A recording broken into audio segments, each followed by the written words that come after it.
Regard croisé sur l'actualité. Ousmane Kanté.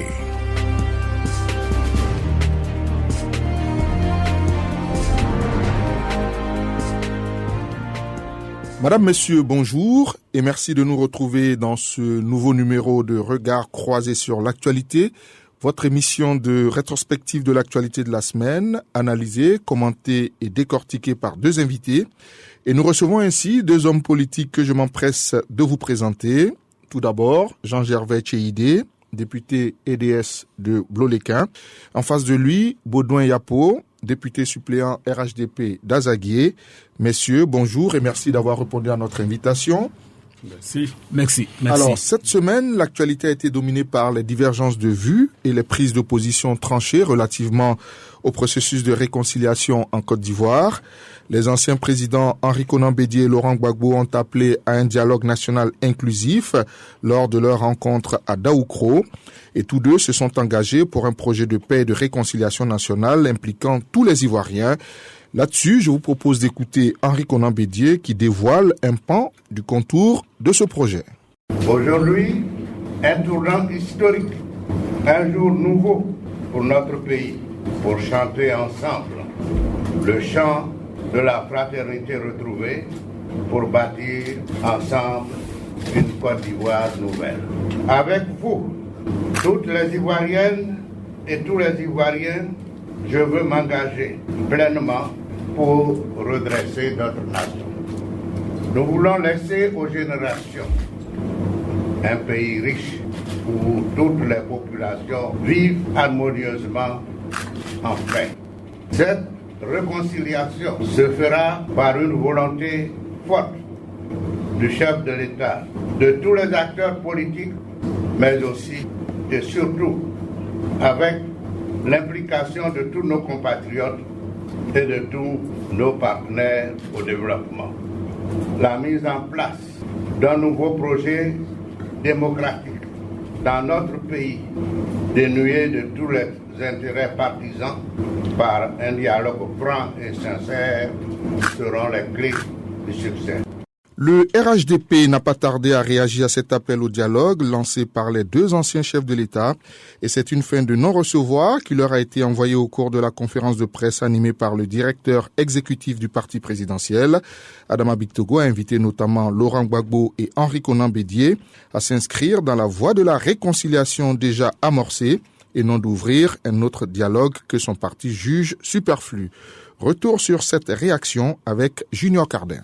Le directeur exécutif du RHDP a débuté sa conférence de presse par le rappel des acquis de la gouvernance du président Alassane Ouattara, au nombre desquels les discussions qui ont facilité le retour au pays de l'ex-président Laurent Gbagbo. Puis, face à l'attitude, selon Adama Bictogo, de défiance de ce dernier, le RHDP se dit résolument rangé aux côtés de son mentor. Le président Alassane Ouattara est droit dans ses bottes. Il est le président de la République de la Côte d'Ivoire, point barre. Le RHDP sera aux côtés du président Alassane Ouattara pour mener toute la bataille qu'il faut pour maintenir la stabilité et la paix. Le dialogue national inclusif que Henri Konan Bédié et Laurent Gbagbo ont annoncé le week-end dernier depuis Daoukro ne rencontre pas l'assentiment du parti au pouvoir. Adama Bictogo. Nous avons du respect pour les anciens chefs d'État qu'ils ont été. Nous leur demandons de respecter le président de la République. Rien ne s'imposera au président Alassane Ouattara. Nous n'avons pas besoin de dialogue national. Les institutions fonctionnent. Toutes les institutions sont en place. Nous ne sommes pas un pays en crise. Il faut s'engager dans la dynamique de paix et de réconciliation déjà amorcée, selon le directeur exécutif du RHDP. Nous voulons donc demander à M. Gbagbo de s'inscrire dans la voie de la réconciliation déjà entamée par le président Alassane Ouattara. Les Ivoiriens ont besoin de paix et de stabilité. Et nous voulons, avec tous les Ivoiriens, nous engager dans cette dynamique déjà amorcée par le président Alassane Ouattara. Pour Adama Bictogo, malgré l'acquittement à la CPI, l'ancien président Laurent Gbagbo devrait faire acte de repentance face aux victimes de la crise post-électorale de 2011. Alors, messieurs, un dialogue national inclusif pour la réconciliation propose l'opposition. Un processus en cours existe déjà, réplique le parti au pouvoir, le RHDP. Comment concilier ces deux positions tranchées? Tchéidé, Jean-Gervais. Eh bien, merci. Je voudrais dire que à Daoukro, j'y étais, en ma qualité de député EDS le président Gbagbo nous a demandé de l'accompagner. Et donc, en tant que député, nous étions aux premières loges et rien de ce qui s'est passé à Daoukro ne nous a échappé. Nous n'avons raté aucune miette de tous les 2 jours de séjour à Daoukro. Alors, le président Laurent Gbagbo a posé un acte dont il a donné la signification lui-même. De retour de prison de Bruxelles, il a tenu à aller à Daoukro pour saluer son aîné, le président Henri Konan Bédié. Et l'acte qu'il a posé avait 2 significations de ses propres dires. 1, un acte de reconnaissance. 2, un acte de réconciliation. Et sur cette base, le président Bédié a fait cette adresse en leur nom à tous et le communiqué final a appelé à un dialogue national inclusif pour que nous puissions booster le processus de réconciliation en Côte d'Ivoire. Alors, nous sommes donc dans la même logique dans laquelle nous sommes depuis 2011, depuis toujours d'ailleurs. Alors, nous sommes un peu surpris de la réaction violente qui frise la frilosité du RHDP. Parce que le dialogue, la notion du dialogue n'est pas quelque chose de nouveau en Côte d'Ivoire. Le président Houphouët-Boigny, dont le RHDP se réclame, est celui-là qui a toujours prôné le dialogue et qui a toujours affirmé que le dialogue est l'arme des forts et non des faibles. Donc quand on se sent fort, on ne doit pas avoir peur du dialogue. Alors, comment on concilie ces 2 positions?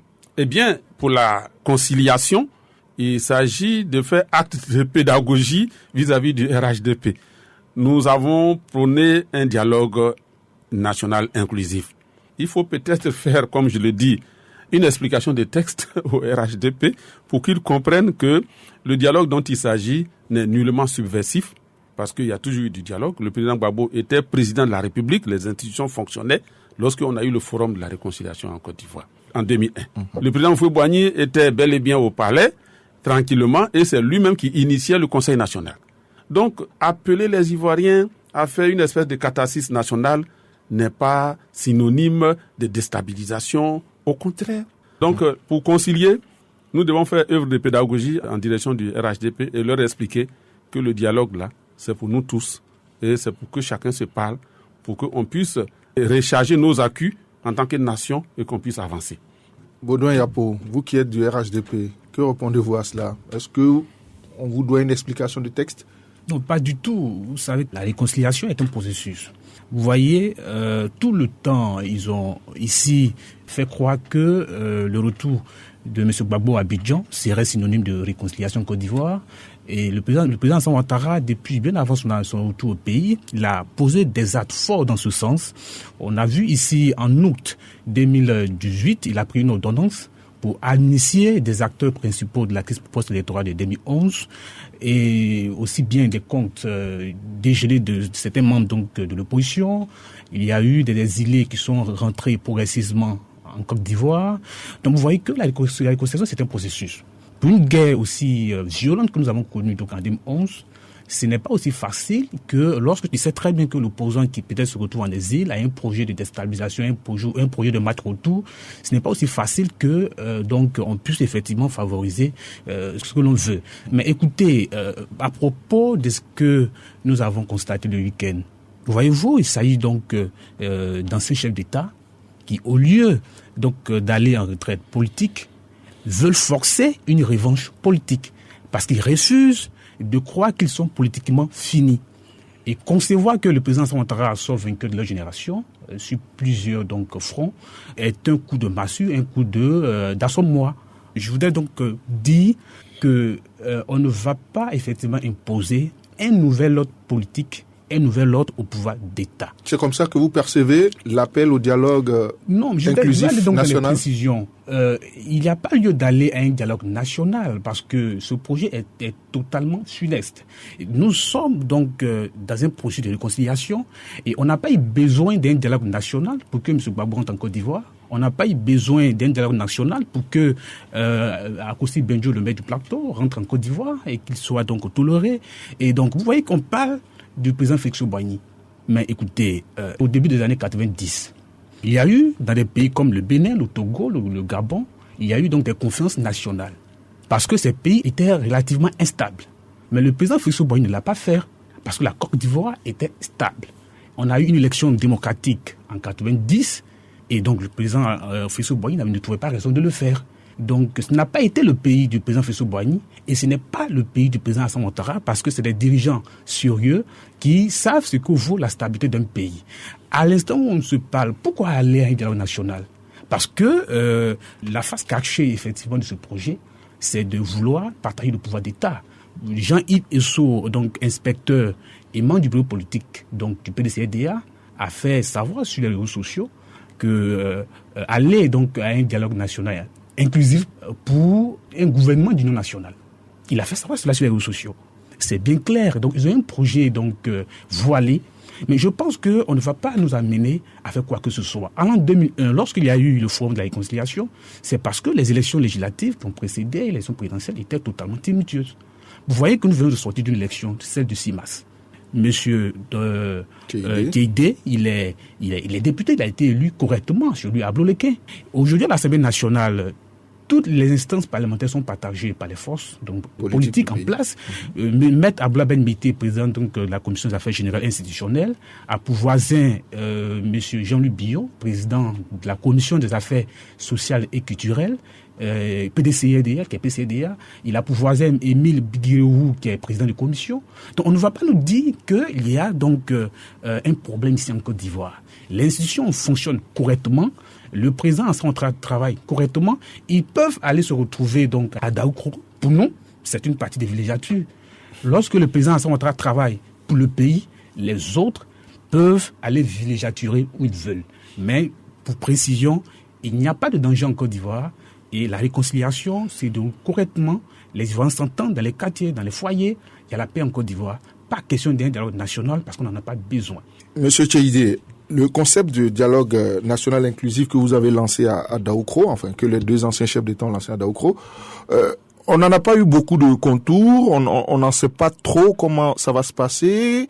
Est-ce que c'est pas tout ça un peu qui crée le flou, la suspicion du côté du parti au pouvoir? Est-ce que si on avait eu beaucoup plus de détails là-dessus, peut-être qu'on n'en serait pas en train d'en discuter aujourd'hui? Oui, alors je comprends bien que nos frères du RHDP ne soient pas à l'aise face à cette situation. C'est pour cela que quand vous avez posé la première question de savoir comment concilier, j'ai dit peut-être qu'il nous faudra faire œuvre de pédagogie en direction du RHDP, du parti et de ses militants, pour leur expliquer. Bon, quand j'écoute mon collègue député, et donc j'entends le RHDP à travers lui, il me donne l'impression d'un parti qui affiche la mentalité des tribus assiégées. Et ce n'est pas bon. Quand on est au pouvoir, il faut être serein, il faut être calme et écouter toutes les propositions, d'où qu'elles viennent, les analyser avec calme, sérénité. Lorsque on est à la tête de l'État, lorsqu'on est aux affaires, et que deux anciens chefs d'État qui vous ont précédé font une proposition, la sagesse commande de dire, bon, donnez-nous le contour de votre proposition. Expliquez-nous où est-ce que vous voulez aller. Nulle part, le président Gbagbo et le président Bédié n'ont prononcé le mot de conférence nationale. En Côte d'Ivoire, lorsque dans les années 90, c'était la mode à travers l'Afrique, le président Gbagbo, alors secrétaire général du Front populaire ivoirien, était de ceux qui disaient que nous n'avons pas besoin de conférence nationale. C'était ce qui d'ailleurs nous opposait au président Francis Vaudier, le premier secrétaire du Parti ivoirien des travailleurs. Donc nous, au FPI, nous n'avons jamais été pour les conférences nationales. Donc ce n'est pas ça l'idée. L'idée, c'est que les fils et filles de la Côte d'Ivoire, toutes tendances politiques confondues, toutes couches sociales confondues, toutes professions confondues, eh bien, désignent des représentants pour qu'on se retrouve, qu'on parle de la Côte d'Ivoire d'aujourd'hui et de la Côte d'Ivoire de demain. Cela n'enlève rien au pouvoir en place.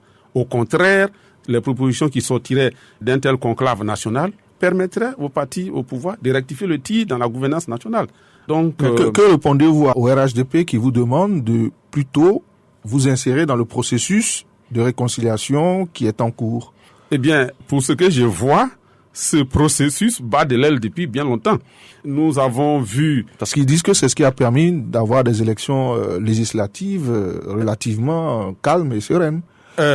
Écoutez, pour que les élections dans tout pays, pour qu'elles se passent de façon calme et sereine, il faut d'abord que l'opposition soit elle-même calme, et qu'elle soit sereine et qu'elle soit responsable. Nous, au FPI, depuis 2010-2011, nous n'avons pas participé aux élections. On a donné les raisons. Et en 2020, à la demande du président Gbagbo, nous avons participé aux élections. Et nous sommes partis alors que toutes les conditions n'étaient pas réunies. Et c'est peu dire de dire que les conditions n'étaient pas réunies. C'était au pas de course que nous sommes partis et nous avons participé sans bruit, sans faire des revendications intempestives et violentes, ce qui n'est pas le cas de beaucoup dans ces pays. On a encore la mémoire de ceux qui ont fait ce qu'il fallait pour que leur volonté soit respectée en prenant les armes. Donc nous sommes allés à ces élections. Ça ne veut pas dire que la réconciliation est achevée. Je rappelle que la CDV... Mais le processus est en cours. Je ne vois pas de processus. Ce que je vois, c'est que par à-coup, en fonction des intérêts politiques du parti au pouvoir, les intérêts politiques du moment, eh bien, ils lâchent du lest et on sort 2 ou 3 prisonniers et on garde les autres derrière et pour qu'on puisse les monnayer.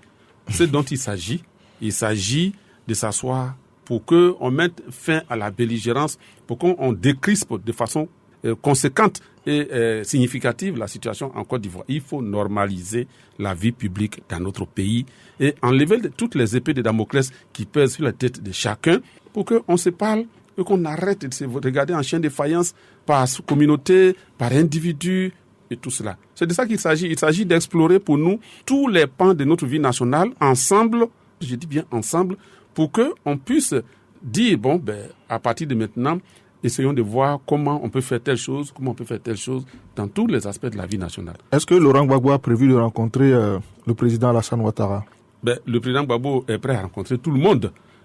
Mais pour qu'on rencontre le chef de l'État et le président de la République, il faut qu'il soit d'abord lui-même disposé à rencontrer... Non, je veux dire, est-ce qu'il y a une démarche qui est prévue dans ce sens? Parce qu'aujourd'hui, le signal que tout le monde attend, c'est peut-être celui-là qui serait peut-être le plus fort. Pas une rencontre entre Gbagbo et Bégué. Quelle est la situation de notre pays? Le président Gbagbo était président de la République. De notre point de vue, il a été élu. Et il a été renversé. Et il a été humilié en mondovision. On l'a envoyé à Korogo pendant 8 mois. Et de là, on l'a déporté à La Haye. Il a fait 8 ans de prison. Et au terme de 6 ans de procès, il a été acquitté. Il rentre dans son pays, dans une famille. Lorsque un frère a subi autant de supplices, lorsqu'il rentre, je crois que le chef du village prend l'initiative de le recevoir pour lui dire « Bonne arrivée frère, Yakou, pour tout ce qui t'est arrivé ». D'accord. Je ramène donc la balle dans le camp du RHDP. Est-ce que au RHDP, vous avez prévu de rencontrer Laurent Gbagbo qui rentre de prison dans son pays? Non, mais je voudrais préciser que le président Alassane Ouattara est le président de la République de Côte d'Ivoire. Il est le chef de l'État et il est en termes d'âge plus âgé que M. Gbagbo Laurent. Il rentre en Côte d'Ivoire. C'est à lui, effectivement, de ménager un programme de rencontre avec le chef de l'État, le président Alassane Ouattara. Ce qu'il ne fait pas. Mais il faut rappeler que dialogue national, conférence nationale, mais ce n'est qu'un jeu de mots. On a vu ici, avec M. Afinguissan, qu'il conteste au FPI, a produit donc l'idée des États généraux de la République. Mais au FPI, ils ont combattu cela. Ils n'ont pas approuvé ce projet. Le PCDA était en ce moment au RHDP, n'a pas approuvé ce projet. Donc, ils n'ont plus rien à proposer aux Ivoiriens. Ils ne peuvent que répéter ce qu'on a déjà entendu, parce qu'ils n'ont pas de projet concret pour les Ivoiriens. Mais le président Ouattara étant le président de la République, le chef de l'État, pourquoi il ne prend pas l'initiative, en tant que garant de la nation, de rencontrer le président Laurent Gbagbo et le président Henri Konan Bédié, que tous les trois, peut-être, s'accordent sur je voudrais vous dire, la façon de mener la réconciliation? Monsieur le journaliste, est-ce qu'il y a un problème en Côte d'Ivoire? Est-ce qu'il y a un problème de réconciliation en Côte d'Ivoire? Peut-être pas pour le RHDP, mais peut-être pour l'opposition. Mais de quoi ils ont besoin? De s'asseoir et de discuter. De discuter, de parler de quoi? De leurs problèmes. Mais quel est leur problème exactement? Est-ce que non? Écoutez, quel est leur problème? Non, je termine. Très bien, c'est une bonne question. Oui. Quel est le problème de l'opposition? Le problème de l'opposition, c'est que la Côte d'Ivoire est en danger. Ce n'est même pas des problèmes individuels ni personnels. Nous sommes dans une politique de l'autruche incroyable. On fait semblant d'ignorer. Je parle du parti au pouvoir. C'est des mots gratuits. Non, ce n'est pas gratuit. Laissez-moi finir. Il va nous dire quels sont leurs problèmes. Les Ivoiriens, aujourd'hui, ont besoin d'être rassurés que ce qui nous est arrivé par le passé est derrière et qu'il n'y a plus aucune chance que ça arrive. Chers frères, au moment où je vous parle, il y a encore des prisonniers politiques civils et militaires. Il y en a qui sont là depuis 10 ans. Moi-même, j'ai été en prison, que j'ai laissé là-bas, avec qui j'ai partagé des cellules Et puis bon, à la faveur de l'amnistie, moi je suis sorti. Mais ils sont encore là-bas, à la Maka, à la Mama, dans les prisons de Korogo, et puis à l'intérieur du pays.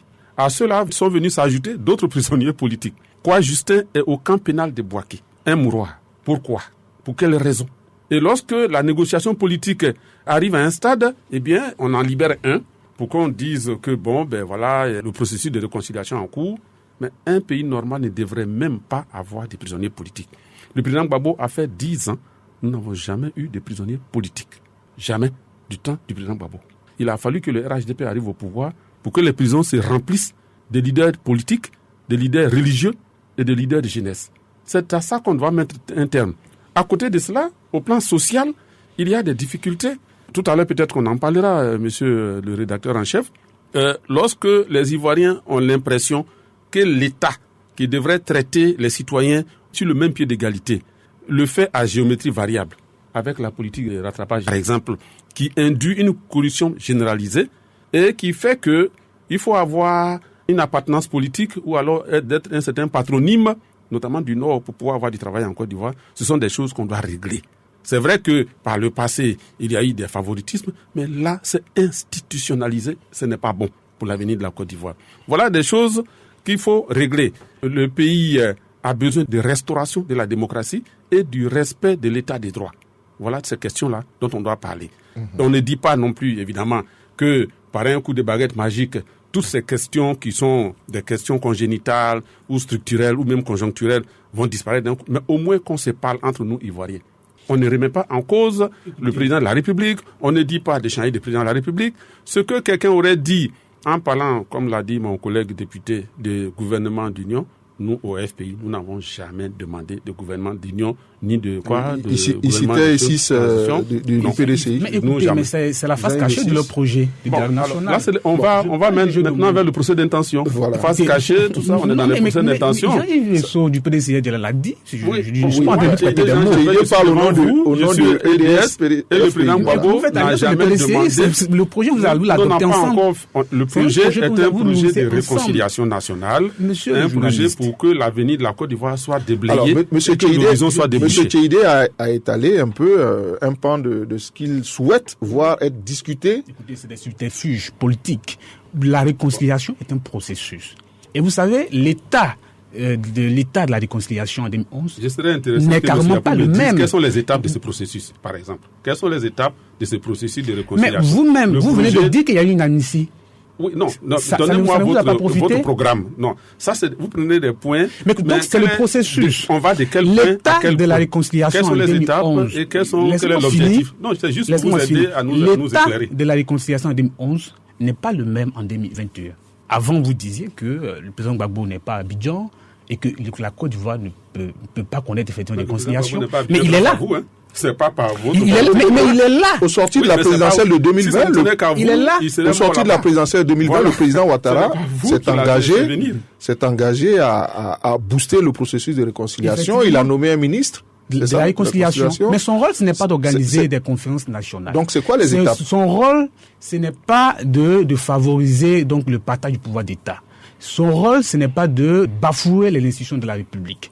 Le ministère de la Réconciliation nationale a une tâche bien précise, entretenir des rapports de discussion permanentes, je dis bien permanentes, avec donc les partis d'opposition pour des questions qui sont donc d'ordre politique et électoral, qui sont d'ordre donc d'intérêt politique. Et on a vu ici, avant les élections législatives, mais le ministère de la Réconciliation nationale, avec le Premier ministre d'alors, Feu Ahmed Bakayoko, il y a eu donc des discussions. Et ça a créé, ça a favorisé un certain nombre de conditions pour aller à ces élections-là. C'est le rôle du ministère de la Réconciliation nationale. Je répète que ce n'est pas de partager donc le pouvoir d'État et ce n'est pas donc de bafouer donc la République qui fonctionne normalement et tranquillement. Vous savez, il est en train de parler de justice.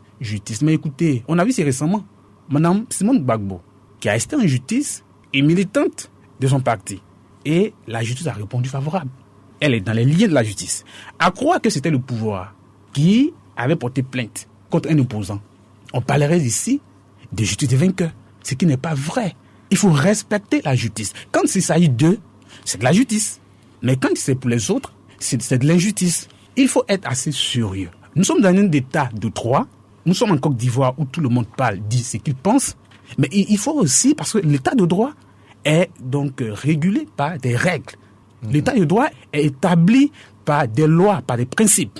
Pas parce que tu as le droit à la parole et qu'il faut dire n'importe quoi et dire n'importe comment, agir n'importe comment. Donc nous sommes dans un pays où l'exercice de la démocratie est une réalité. Monsieur Théidé, je répète qu'il est député parce que nous sommes une démocratie en Côte d'Ivoire. Donc on ne va pas effectivement faire reculer la Côte d'Ivoire. S'ils ont un projet pour les Ivoiriens, qu'ils le présentent. Les élections présidentielles, c'est pour 2025, qu'ils gardent le calme et ils pourront proposer leur projet aux Ivoiriens. En ce qui nous concerne, nous travaillons pour la Côte d'Ivoire et les Ivoiriens le savent très bien. Ok. Je vois nettement qu'il y a une véritable crise de confiance entre le pouvoir et son opposition. Alors, je vous propose maintenant de réagir à cette sortie de l'ex-ministre Alain Lobognon, qui est proche de l'ancien président de l'Assemblée nationale, Guillaume Soro. Quelques semaines après sa sortie de prison, il est revenu sur son initiative de rapprochement entre le président Ouattara et son ancien premier ministre, Guillaume Soro. Pour lui, la rupture entre les deux hommes serait le fait d'une mauvaise communication. Et l'ex-ministre des Sports a aussi appelé les trois grands de la politique ivoirienne à se retirer pour donner sa chance à un renouvellement générationnel. Écoutons ensemble les propos d'Alain Lobognon. La prison n'est à conseiller à personne. Il ne faut la souhaiter même pas à votre fille et ennemis. J'appelle les présidents Alassane Ouattara, Laurent Gbagbo et Henri Konan Bédié à donner leur chance aux plus jeunes de prouver au monde entier qu'en Côte d'Ivoire, l'alternance politique et démocratique est possible. Au président Alassane Ouattara, je voudrais lancer un autre appel. Je lui demande de porter le manteau du pardon, comme l'a fait le président Félix Houphouët-Boigny après sa rencontre du 9 mai 1971 à Yamoussoukro avec les accusés et les condamnés d'un procès de 1963 et 1964. Il aura alors le mérite de celui qui aura rassemblé tous les enfants d'un pays qui a plus que jamais besoin de ses bras valides pour gagner et relever tous les paris et tous les défis. Pour ce faire, le président Alassane Ouattara doit prendre et porter l'initiative d'une rencontre avec ses deux prédécesseurs. Le président Guillaume Soro doit rentrer en Côte d'Ivoire, après plus de 2 ans loin de son pays. Parce qu'il fait partie des acteurs politiques qui comptent. Est-ce que je dois arrêter de chercher à réconcilier Guillaume Soro et Alassane Ouattara? Alors, messieurs, cette idée, cette proposition de retrait de trois personnalités que sont Bédié, Gbagbo et Ouattara commence à faire son chemin. Est-ce que vous, personnellement, vous croyez en ce renouvellement générationnel de la classe politique quand on voit comment ces trois personnalités continuent de cristalliser l'opinion publique et de déchaîner les passions? Moi, je suis toujours en train de sourire lorsque j'entends cela, non pas parce que nous sommes opposés à la question des générations, mais dans un système démocratique, il faut laisser la population elle-même décider de qui est apte à la diriger et qui ne l'est pas. Nous disons toujours qu'il faut former le citoyen, il faut qu'il soit une opinion éclairée qui décide en toute connaissance de cause. C'est mieux. Les Ivoiriens, depuis les années 90, ont fait du chemin en termes de conscientisation, en termes d'ouverture d'esprit et en termes de conscience nationale et conscience démocratique. Moi, je leur fais confiance. Si quelqu'un qui a 50 ans peut être jugé jeune et donc apte à diriger un pays, le peuple le dira. S'il a 30 ans, le peuple le dira. S'il a 90 ans, le peuple le dira aussi. Il faut que les règles du jeu soient transparentes, c'est tout. Et le peuple choisira en toute liberté ses dirigeants. La demande de M. Lobognon, qui consiste à demander un renouvellement générationnel, en politique, il n'y a pas de génération spontanée. Il n'y a pas de génération spontanée. 1. De 2, en politique, on n'ordonne pas ce qui doit être fait. Les choses se font naturellement. Monsieur Kanté, vous voulez être chef de village, vous vous prenez très tôt, et puis au terme d'un travail d'acharnement, vous convainquez le peuple que c'est vous qui êtes le mieux indiqué pour être le chef du village. C'est comme ça que ça se passe. On ne dit pas, bon, comme M. Kanté a déjà fait 2 mandats et qu'il a 3 maisons, 4 maisons dans le village, laissez quelqu'un d'autre être chef de village. C'est pas comme ça qu'en démocratie, les choses se passent.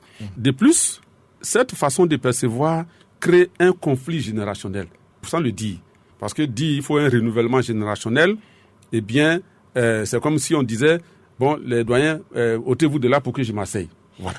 Baudouin Yapo, bon, pour ceux qui ne vous voient pas, nous sommes à la radio, vous êt très jeune, donc j'estime que cet appel au renouvellement générationnel, je suppose que ça fait vibrer vos cordes. Vous appréciez ou pas? J'apprécie le renouvellement générationnel. Le président Alassane Ouattara en a fait le pas en 2020. Il a opté pour l'alternance générationnelle. Avec la désignation de feu Amadou Coulibaly, malheureusement, à quelques semaines des élections, il y a eu donc le décès du candidat désigné du RHDP. Il y avait plus d'autres jeunes. Mais écoutez, en une semaine, on ne peut pas désigner un candidat à une élection pour un parti comme le RHDP qui est si jeune et qui n'a que 2 ans par rapport à un FPI qui a plus de 30 ans d'existence, par rapport à un PDCI, et tous ces vieux partis politiques qui n'ont pas le courage de cesse que responsabiliser la jeunesse en leur sein.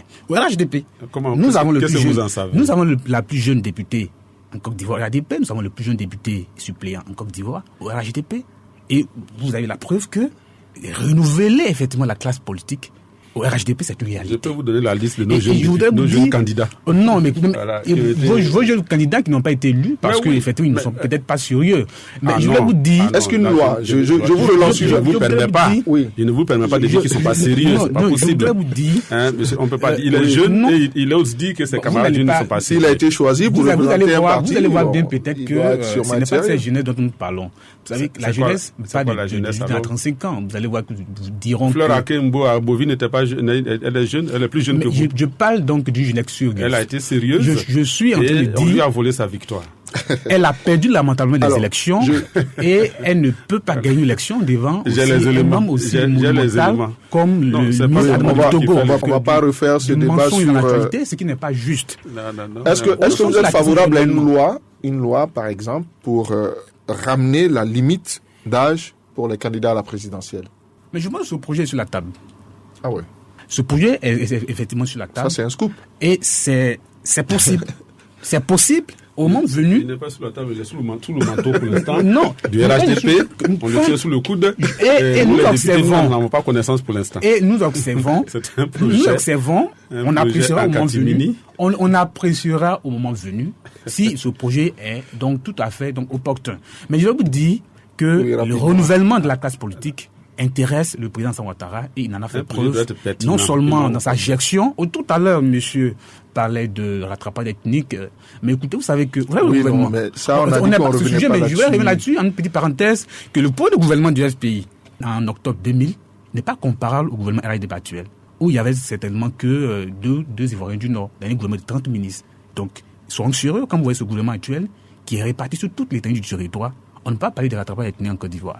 Tout ça, parce que c'est aussi le renouvellement des habitudes et des mentalités, le renouvellement aussi des âges. Donc, quand le renouvellement est générationnel, ça rentre dans le même cadre. Donc, au RHDP, le renouvellement de la classe politique est un projet noble et nous y travaillons et je suis une preuve. Bien, vous suivez Regard croisé sur l'actualité, votre émission de rétrospective de l'actualité de la semaine, commentée par Jean-Gervais Tchéidé, député EDS de Bloléquin, et Baudouin Yapo, député suppléant RHDP d'Azaguié. Intéressons-nous à présent à la problématique de la lutte contre la corruption en Côte d'Ivoire. Le dernier rapport de l'ONG Transparency International relatif à l'indice de perception de la corruption révèle que la Côte d'Ivoire améliore sa performance de 9 points depuis 2013. Des indicateurs de plus en plus visibles avec les audits lancés dans les sociétés d'État ayant abouti à des arrestations et à des suspensions de directeurs généraux. Je vous propose d'écouter justement ce que disait le président de la Haute Autorité de la Bonne Gouvernance, Ngolo Coulibaly, lors de la célébration de la Journée africaine de lutte contre la corruption. Cette année, la célébration de la Journée africaine de lutte contre la corruption intervient dans un contexte où la Côte d'Ivoire amorce une nouvelle phase dans la lutte contre les détournements de deniers publics, la corruption et les infractions assimilées. En effet, vous le savez tous, le président de la République a placé son mandat actuel sous le signe de la lutte contre la corruption et les récentes réformes portant sur le système judiciaire de notre pays, ainsi que les mesures de suspension de certains dirigeants d'entreprises ou d'institutions publiques à la suite d'audits de gouvernance en sont une preuve éloquente. La haute autorité pour la bonne gouvernance, qui se félicite de cette accélération de la lutte contre les crimes économiques de toute nature, voudrait encourager tous les acteurs à intensifier leurs efforts afin de mettre fin au sentiment d'impunité et au phénomène des intouchables dont pourraient se prévaloir ceux qui commettent ces crimes graves. Alors, messieurs, la Côte d'Ivoire, depuis 2013, engrange de bons points dans la lutte contre la corruption, selon Transparency International.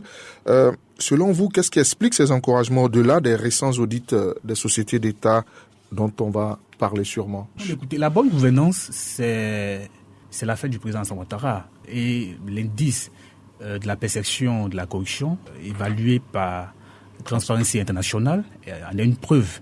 Vous voyez que depuis 2013 à ce jour, on a gagné plus de 9 points. Et il y a aussi la fondation Mo Ibrahim, qui également a évalué la Côte d'Ivoire sur la bonne gouvernance. On a évolué également sur 9 points. Donc, vous voyez que malgré toute cette performance en termes donc de bonne gouvernance, le président Alassane Ouattara continue de poursuivre le travail dans ce sens, et parce qu'il veut construire une Côte d'Ivoire, pas celle que effectivement nous avons connue ces dernières décennies. Et vous voyez, c'est vrai qu'il peut y avoir des dérapages. Dans une direction, il peut y avoir des dérapages parce qu'on vient de très loin. Mais je vous assure que gouverner dans les normes, gouverner donc dans la droiture, dans la loyauté, gouverner et respecter effectivement les fonds publics, le président en fait son affaire. Et on a eu effectivement aujourd'hui avec les audits que vous constatez comment effectivement le gouvernement a mis en place un mécanisme de détection des trous financiers, et on a vu avec la réalisation du DG de l'AGF, et vous voyez que nous poursuivons dans ce sens de travail. Et c'est à saluer, et donc le gouvernement ne taillera pas de poursuivre, ne taillera pas de réaliser la bonne gouvernance, et par cela la lutte contre la corruption en Côte d'Ivoire.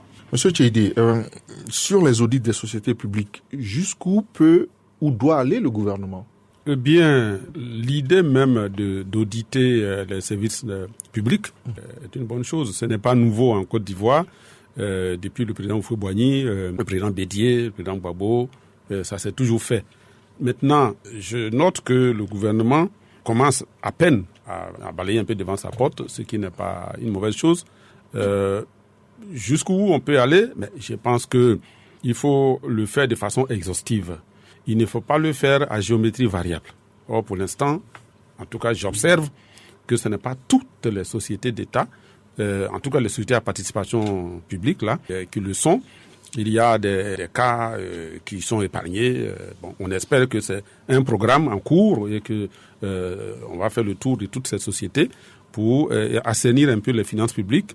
Bon, l'idée de la moralisation de la vie publique, en général, est une bonne idée qu'il faut encourager. Non seulement qu'il faut encourager, mais qu'il faut accompagner avec un œil critique à côté. Donc nous, en tant qu'opposition, notre rôle sera d'être vigilants et de veiller à ce que le gouvernement rende public tout ce qui s'est fait dans ces domaines pour que on n'ait pas l'impression que c'est encore une fois un jeu de chaises musicales où on déplace aux besoins en fonction des besoins politiques du moment. Il faut effectivement que nos pays africains en général et la Côte d'Ivoire en particulier arrêtent de scier la branche sur laquelle nous sommes assis tous. Parce que la corruption gangrène l'ensemble de nos sociétés et nous fait passer pour des idiots. 70 ans après les indépendances, il est temps quand même que, avec toute cette jeunesse bien formée que nous avons, qu'on comprenne que on ne peut pas impunément et indéfiniment continuer à piller les caisses de l'État, à gaspiller les ressources que nous avons, et puis ensuite aller tendre la main à l'extérieur pour demander qu'on nous donne ce que nous avons déjà ici en place. Donc ce sont des initiatives à encourager. Je voudrais quand même rappeler que la Côte d'Ivoire ne doit pas faire trop de triomphalisme parce que ici, selon le classement IPC 2021, la Côte d'Ivoire arrive en 20e position. IPC, c'est l'indice de perception de la corruption. Voilà. Et donc, l'indice de perception de la corruption, eh bien, 2021, le classement 2021, il y a eu ce que le Transparency a dit, mais l'IPC, d'une manière générale, qui est un autre organisme, dit que nous sommes en 20e position au niveau africain. C'est pas mal. Nous sommes en 104e position au niveau mondial. C'est pas mal non plus. Mais l'autre score est de 36 points. Donc, nous venons derrière le Burkina. Sur 100? Ouais. 36 points. Nous venons derrière le Burkina Faso qui a 40 points, le Bénin qui a 41 points, le Ghana qui a 43 points, le Sénégal qui a 45 points et le Cap-Vert qui a 58 points. Et donc, nous avons encore beaucoup d'efforts à faire. Du boulot à faire. Mais c'est déjà un bon début. C'est un bon début et il faut encourager. D'accord. Alors, c'est ce lundi que s'ouvrent les États généraux de l'éducation en Côte d'Ivoire. Un rendez-vous important pour l'avenir de l'école ivoirienne, programmé pour durer 6 mois et qui réunira tous les acteurs et partenaires du système éducatif. C'est le cas du réseau ivoirien pour la promotion de l'éducation pour tous, le RIP-EPT, une organisation de la société civile ayant pour mission de défendre la promotion de l'éducation tant en milieu urbain que rural. Voici quelques attentes du RIP-EPT égrenées ici par son président, Nielou Paul. Nous attendons beaucoup de ces états généraux de l'éducation où on va écouter pratiquement toutes les couches sociales de la Côte d'Ivoire. On fera des propositions. Le RIP-EPT prendra une part active dans ces états généraux. Nous ferons nos propositions et toutes les couches sociales également feront leurs propositions de sorte qu'on puisse avoir de manière consensuelle les solutions qui sont proposées pour relever le système éducatif. Nos attentes sont nombreuses. Il faut d'abord poser un diagnostic sans complaisance du système éducatif et proposer des solutions. Parce que les mots du système éducatif aujourd'hui, vous avez la qualité de l'éducation, vous avez l'efficience, l'équité et puis la gouvernance. C'est sur ces leviers-là qu'il faut vraiment agir. Donc nos attentes vont tourner autour de ces éléments, surtout la qualité de l'éducation. Mais on ne peut pas parler de la qualité de l'éducation sans parler de la formation des enseignants. Pour qu'on ait une éducation de qualité, il faut qu'on ait des enseignants de qualité. Et donc, il faut que les enseignants soient vraiment formés. Il faut qu'ils aient un niveau de recrutement très élevé pour qu'ils puissent être vraiment efficaces dans le travail. Au niveau de la gouvernance du système éducatif, il faut qu'on gère le système éducatif avec transparence en respectant les textes de loi, les textes qui régissent le système éducatif, sans complaisance, sans favoritisme, sans népotisme. Alors, une école de qualité en Côte d'Ivoire, tout le monde en rêve. Ces états généraux qui débutent ce lundi, quelles sont vos attentes? Est-ce que vous en espérez quelque chose de concret, de positif pour l'école ivoirienne? Espérer, je ne sais pas. Mais souhaiter, oui. Nous souhaitons, en tout cas au niveau de l'opposition, en général du FPI en particulier, que ces états généraux permettent à la Côte d'Ivoire d'effacer la honte que nous avons essuyée récemment. Je vous dis, par exemple, que la Confémen, qui est la Confédération des ministres de l'Éducation nationale de l'espace francophone, a constaté que la Côte d'Ivoire occupe l'avant-dernier rang en matière d'éducation au niveau de l'Afrique francophone. C'est pas du tout honorable pour la Côte d'Ivoire. Et ça fait jaser depuis quelque temps toute la classe politique, enfin toute l'intelligentsia ivoirienne, et ce n'est pas bon. Alors, les états généraux qui commencent aujourd'hui, il faut effectivement souhaiter qu'on revoie notre système de fond en comble.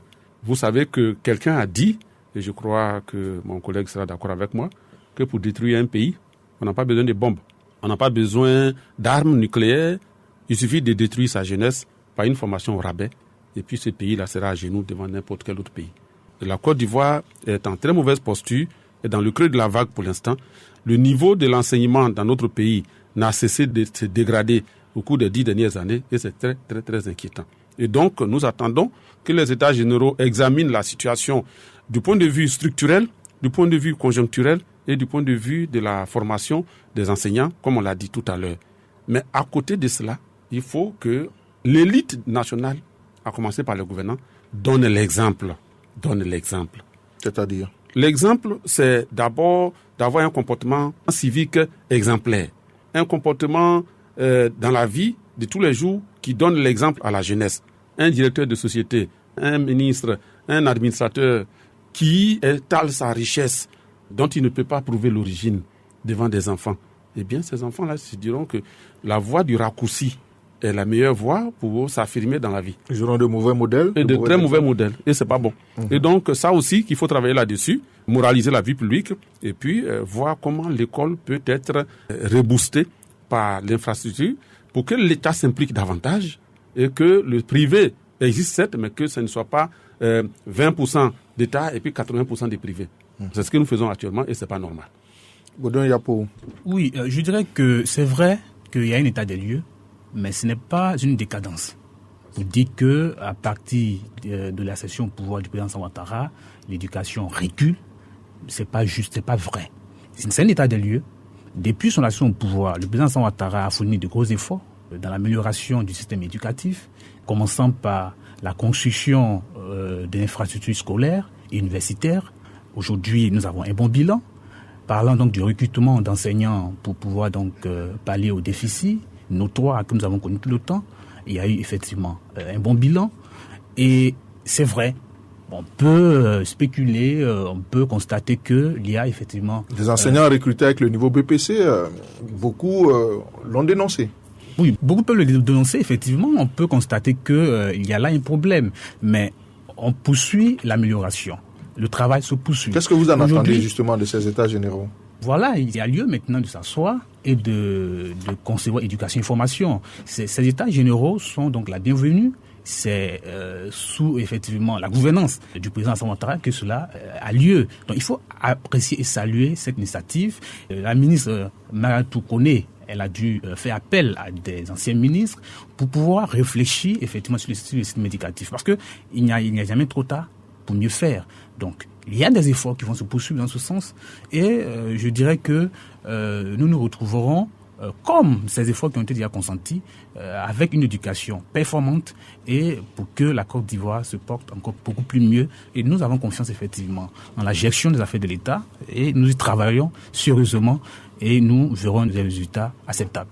Bien, messieurs, on va s'arrêter là pour regard croisé sur l'actualité de cette semaine qui recevait donc Jean-Gervais Tcheidé, député EDS de Bloléquin, et Baudouin Yapo, député suppléant RHDP d'Azaguié. J'ai bénéficié de la réalisation technique d'Antoine Kouassi. Merci de votre fidélité. Prenez soin de vous et rendez-vous dans 2 semaines, cette fois-ci, pour un nouveau numéro de regard croisé sur l'actualité. C'était Regard croisé sur l'actualité.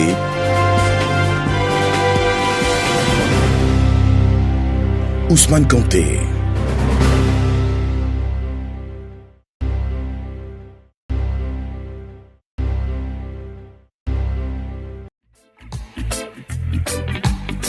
Radio de la paix. Se parler, s'écouter, se comprendre.